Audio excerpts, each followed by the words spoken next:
Bismillahirrahmanirrahim. Assalamualaikum warahmatullahi wabarakatuh.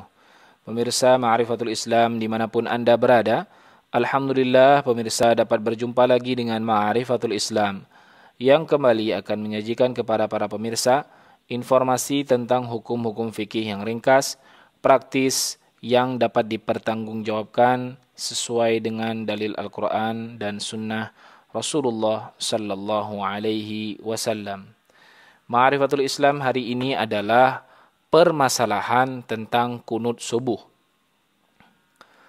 Alhamdulillahirabbil alamin wassalatu wassalamu ala asyrafil anbiya'i wal mursalin wa ala alihi wa ashabihi ajma'in. Perlu dipahami bahwa masalah kunut subuh yang sering dipermasalahkan adalah merutinkan doa kunut dalam salat subuh. Karena diisyaratkan untuk membaca doa kunut ketika terjadi nazilah atau musibah yang menimpa kaum muslimin.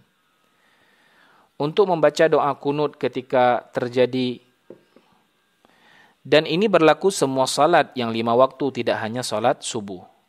Ibnu Abbas radhiyallahu anhu berkata bahwasanya Rasulullah sallallahu alaihi wasallam berdoa kunut selama sebulan dan dilakukan berturut-turut pada salat zuhur, asar, maghrib, Isya dan salat subuh pada setiap rakaat terakhir setelah membaca Sami'allahu liman hamidah.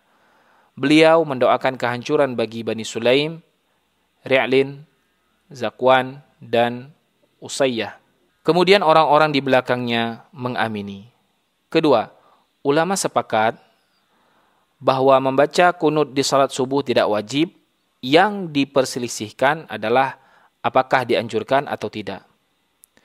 Ketiga, tidak bisa dipungkiri bahwa masalah merutinkan doa kunut di dalam salat subuh adalah masalah khilafiyah ijtihadiyah. Ada 3 pendapat. Pertama, mustahab, dianjurkan. Ini pendapat Syafi'iyah, Malikiyah, dan salah satu pendapat Imam Ahmad. Yang kedua, bid'ah. Ini pendapat Hanafiyah, Imam Al-Laits bin Sa'ad. Pendapat terakhir Imam Ahmad, Sufyan Ats-Tsauri, Ibnu Taimiyah, dan Ibnu Qayyim.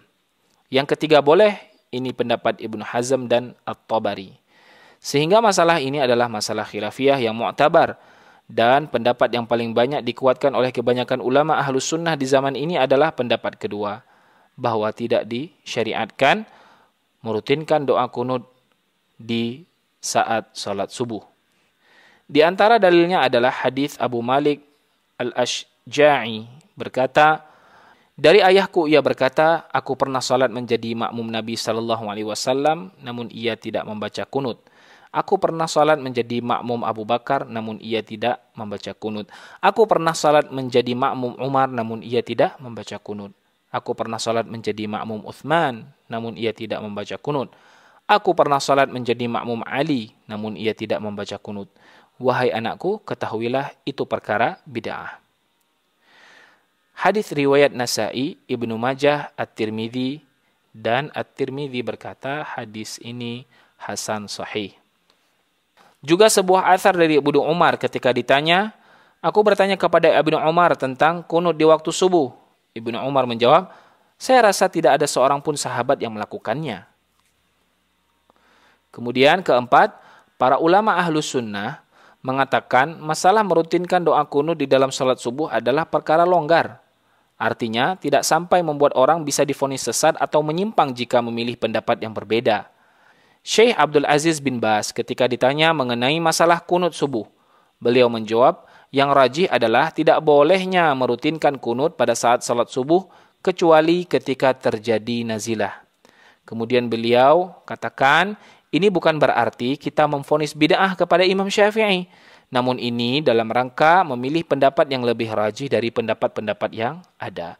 Karena ulama yang berpendapat bahwa kunut subuh secara rutin itu bid'ah berdalil dengan hadis Tariq bin Hashim Al-Ashja'i.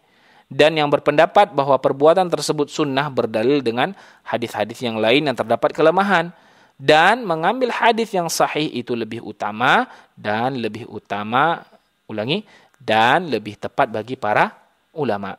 Namun, tanpa disertai celaan kepada orang yang berpendapat sunnahnya kunut subuh. Karena masalah ini adalah masalah yang longgar. Tidak semestinya ada saling mencela dan saling cekcok. Ini adalah masalah yang seseorang memilih pendapat yang menurutnya lebih mendekati sunnah Nabi sallallahu alaihi wasallam. Kelima, adanya kunut subuh atau tidak adanya tidak mempengaruhi keabsahan salat subuh. Karena bagi yang berpendapat merutinkan kunut subuh itu sekedar mustahab, dianjurkan atau boleh. Bukan rukun atau wajib salat. Dan tidak ada ulama yang membid'ahkan kunut subuh yang mengatakan tidak sahnya salat subuh jika ada kunut subuh. Karena amalan ini tidak merusak rukun dan syarat salat.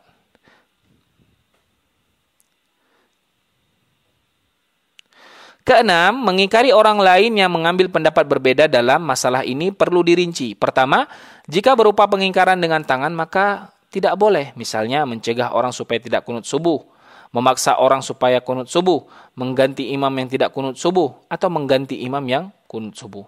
Kedua, jika berupa vonis sesat atau menyimpang kepada orang lain yang mengambil pendapat berbeda dalam masalah ini, atau pemaksaan pendapat, maka ini juga tidak boleh.